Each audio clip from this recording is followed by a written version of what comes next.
teman-teman, masih melanjutkan bahasan kita sebelumnya mengenai Donghua Shaolin di season keduanya. Karena performa buruk saat latihan, Master Xiao menghukum para murid Akademi Sri Langke untuk berlari mengelilingi kota dengan memikul keranjang berisi batu. Sebelum lanjut, saya mau mengingatkan bagi kalian yang belum menonton season pertamanya, saya sarankan untuk menontonnya terlebih dahulu agar tidak gagal paham saat mengikuti ulasan kali ini. Juga harus saya ingatkan bahwasanya konten kali ini sudah jelas akan mengandung banyak spoiler. Jadi kalau kalian belum dan ingin menontonnya secara langsung, segera close video ini ya. Baiklah, kalau kalian sudah siap, mari langsung saja kita mulai. Di tengah-tengah hukuman, Tangsen mengajak Dai Mubai untuk mengurangi beban teman-teman yang lain karena secara fisik mereka berdua lah yang paling kuat. Mengingat mereka kini adalah satu tim yang harus menguatkan satu sama lain. Lumayan cukup jauh berjalan, mereka bertemu dengan 3 murid Akademi Changhui yang dulu pernah berselisih dengan mereka. Di sini para murid Akademi Changhui tersebut ingin balas dendam atas perbuatan mereka dulu. Diajarlah Mang Hojun yang sudah tak berdaya karena sudah sangat kelelahan. Menyaksikan hal itu, Tangsen pun langsung bertindak dan dengan mudah bisa menghajar mereka semua.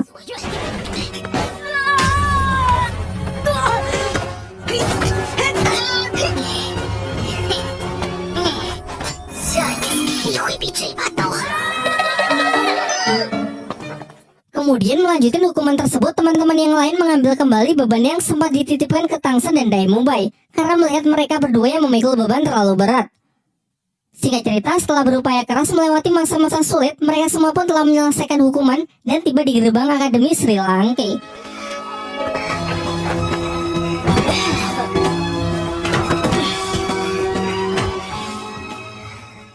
Malam harinya mereka semua pun beristirahat. Hari demi hari mereka jalani berlatih di bawah bimbingan dari Master Xiao sampai tak terasa 3 bulan pun telah berlalu. Pada suatu pagi, Tangsen melihat sebuah kotak di kamarnya yang ternyata berisi senjata rahasia yang dulu pernah ia pesan dari bos pandai besi. Terlihat ia sangat puas dan mengagumi senjata tersebut karena dibuat begitu sempurna hanya dalam waktu 3 bulan. Ia lalu mulai berpikir untuk memperbanyak benda tersebut untuk ia bagikan ke semuanya. Namun tak lama setelah itu, ia dikejutkan dengan kedatangan Mang Hojun yang terlihat babak belur. Mang Hojun lalu menceritakan semua kejadiannya, bahwa tadi ia mencoba mendekati gadis yang menjadi panitia pendaftaran arena pertarungan roh. Meskipun beberapa kali ditolak, ia memutuskan untuk mengantarnya pulang. Akan tetapi dalam perjalanan pulang, gadis itu diganggu oleh seorang preman mesum bernama Bule. Tentu ia pun bergegas untuk melindunginya sehingga pertarungan pun tak terhindarkan. Sayangnya Mang Hojun bukanlah tandingan dari Bule, karena si preman mesum tersebut ternyata adalah seorang master roh yang telah mencapai level 40 dan memiliki 4 cincin roh dengan kekuatan bayangan kegelapan. Perbedaan kekuatan tersebut membuatnya dihajar habis-habisan sampai babak belur. Banyak yang mengatakan kalau Bule memang merupakan penjahat mesum yang meresahkan karena sering menggoda, melecehkan, bahkan memperkaos gadis-gadis di kota. Dengan statusnya sebagai master roh level 40 membuat ia banyak ditakuti oleh warga kota. Setelah mendengar cerita Mang Hojun, membuat Dai Mubai sangat emosi karena menurutnya orang-orang seperti inilah yang sangat merusak reputasi dari seorang Master Roh. Tangsen yang sepakat menginisiasi agar Akademi Sri Langke mengambil tindakan untuk memberinya pelajaran. Namun dalam masalah ini mereka berempat memutuskan untuk bertindak sendiri tanpa melibatkan Akademi Sri Langke. Mereka pun mengendap-endap keluar asrama. Xiao yang mengetahui pergerakan mereka menawarkan dirinya untuk ikut membantu. Meski awalnya ditolak karena kasus ini dinilai sangat berbahaya, ia tetap memaksa ikut setelah meyakinkan Tangsen bahwa ia ingin mewakili para gadis untuk memberi pelajaran preman mesum. Berangkatlah mereka berlima ke kota untuk mencari Bule.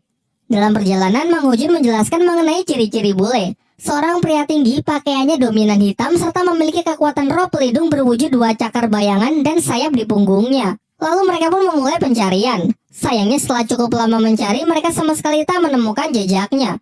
Oleh karena itu, Xiao mengusulkan sebuah ide untuk menjadikan dirinya sebagai umpan guna memancing Bule supaya keluar, mengingat orang itu sangat mesum dan menyukai gadis-gadis cantik. Rencana tersebut pun mereka jalankan. Xiao berpura-pura berjalan sendiri sementara keempat temannya mengawasi dari jauh. Dan benar saja, tak lama setelah itu Bule muncul dan berniat untuk menangkap Xiao. Sejauh ini Xiao masih memerankan dirinya sebagai gadis polos untuk melihat tindakan dari Bule. Ia lalu mencoba memancing Bule agar mengantarnya ke toko permen di dekat sini. Tentu dengan senang hati Bule pun bersedia menemaninya. Namun ia justru mengarahkan Xiao ke tempat gelap dan sepi untuk bisa melancarkan aksi mesumnya. Ketika melihat gerak-gerik Bule yang mulai macam-macam, dari sinilah Xiao mulai bertindak untuk memberinya pelajaran.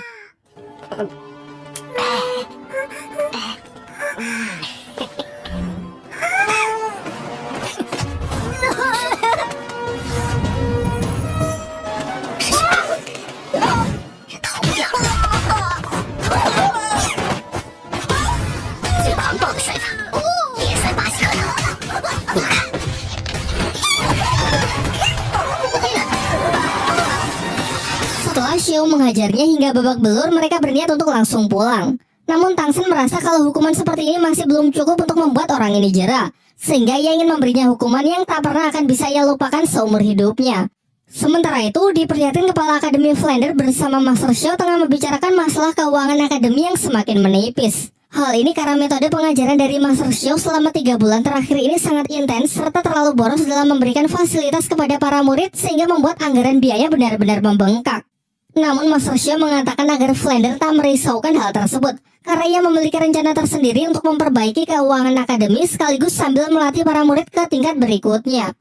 Keesokan paginya saat bule membuka mata, ia mendapati dirinya sedang terikat di atas sebuah tiang dan menjadi tontonan banyak orang. Terlebih lagi posisinya berada di dekat pusat pemerintahan kota sehingga di sana juga banyak prajurit istana yang berseliweran. Tak lama setelah itu, dua temannya yang bernama Ekao dan Tiania datang mencarinya dan bergegas menolongnya saat tahu temannya tersebut sedang terikat dan menjadi bahan tontonan warga kota. Setelah berhasil terlepas, bule membaca tulisan yang ditempelkan Tang Shen di tubuhnya yang di situ tertulis semua pengakuan kejahatan yang selama ini ia lakukan dan berjanji untuk tidak mengulanginya lagi. Bukannya menyadari kesalahannya, hal ini justru membuatnya semakin emosi dan bertekad bahwa ia pasti akan membalas dendam.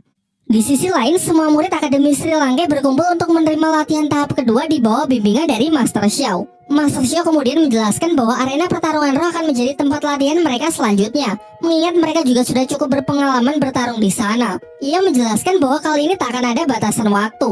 Latihan akan dinyatakan selesai setelah masing-masing dari mereka mendapatkan lencana perak.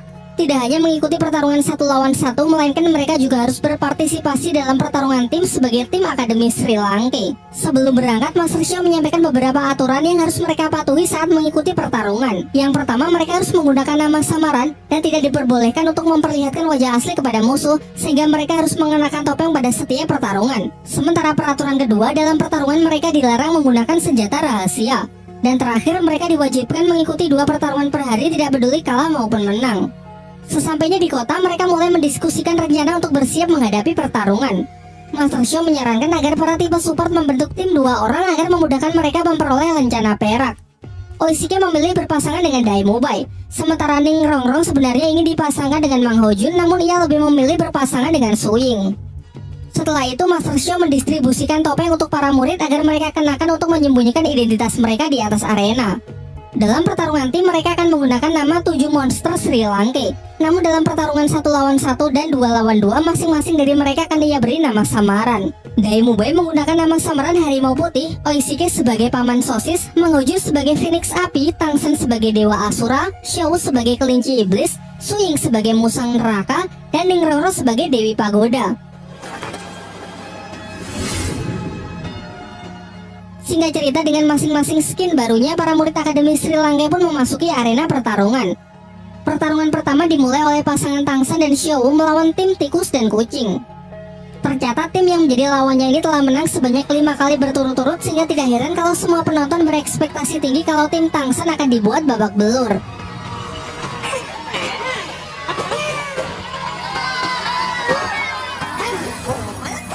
Mengandalkan lemparan dari rekannya, kucing menyerang dengan kecepatan tinggi. Tang Shen dengan mudah menghindarinya, sementara Xiao bertugas menyerang musuh yang lain. Giliran Tang Shen menggunakan tali akarnya, ia bisa mengikat master roh kucing untuk mengatasi kecepatannya. Akan tetapi rekan tikusnya bergegas datang dan langsung memotong tali tersebut. Merasa tidak punya pilihan lagi, tim kucing dan tikus menggunakan jurus andalan mereka, yakni jurus kombinasi tornado darah. Dengan memanfaatkan putaran berkecepatan super dari si tikus, terbentuklah pusaran angin yang dipertajam dengan cakar kucing dari rekannya. Sebuah teknik yang bisa digunakan menyerang sekaligus bertahan di waktu yang bersamaan. Menanggapi serangan itu, Tang Shen pun menggunakan skill keduanya, yaitu tali akar parasit, sebuah teknik di mana ia mampu menumbuhkan tali akarnya di permukaan kulit target, kemudian melilitnya dengan kuat.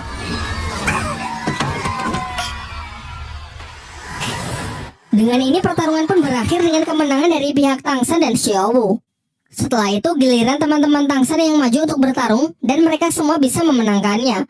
Meskipun sayangnya kita tidak diperlihatkan scene pertarungan tersebut.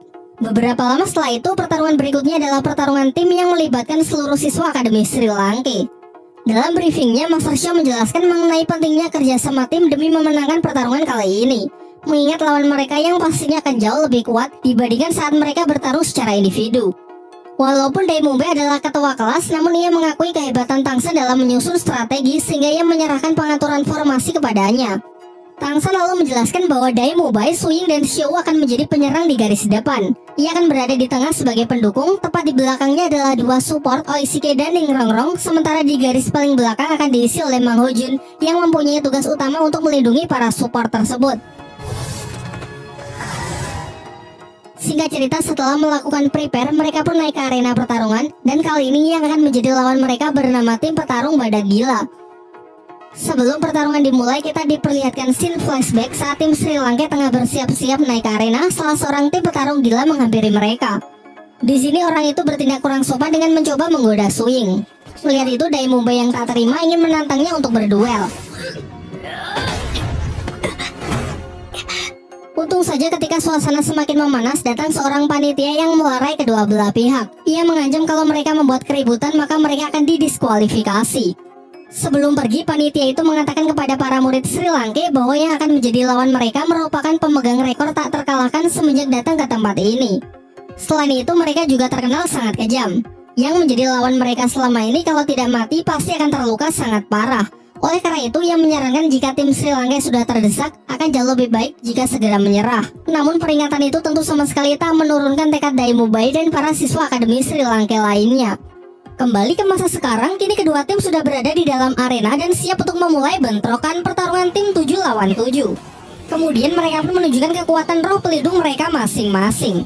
Tangsen menugaskan Daimube untuk by one melawan ketua tim yang memiliki kekuatan roh pelindung badak hutan.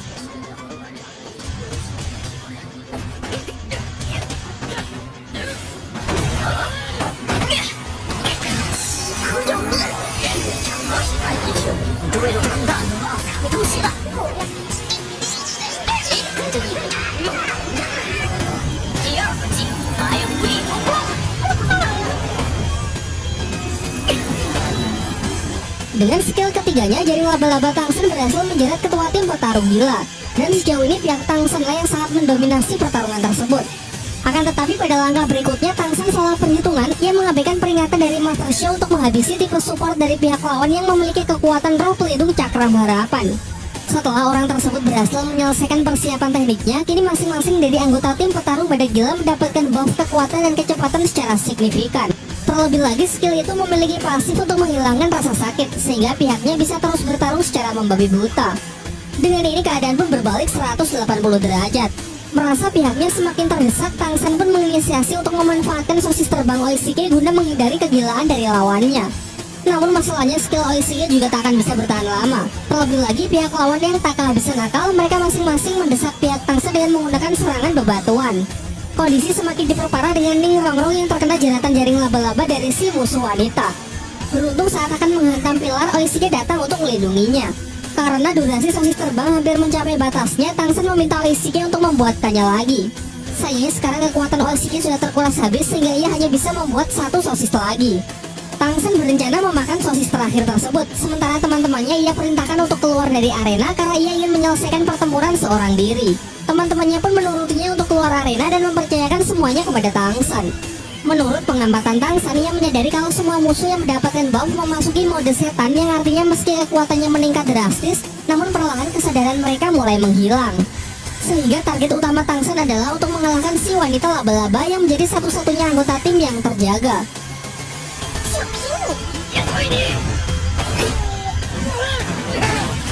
Lawannya yang sudah sangat percaya diri akhirnya melakukan kesalahan dengan menjerat Tangsen menggunakan jaring laba-labanya. Tanpa terduga-duga, Tangsen justru menyerap kekuatan tersebut dan menarik lawannya ke arahnya. Diikuti dengan kekuatan rumput biru peraknya yang menangkap satu persatu musuhnya lalu melemparkannya keluar arena. Sehingga dengan ini tim Akademi Sri Lanka yang dinyatakan sebagai pemenangnya.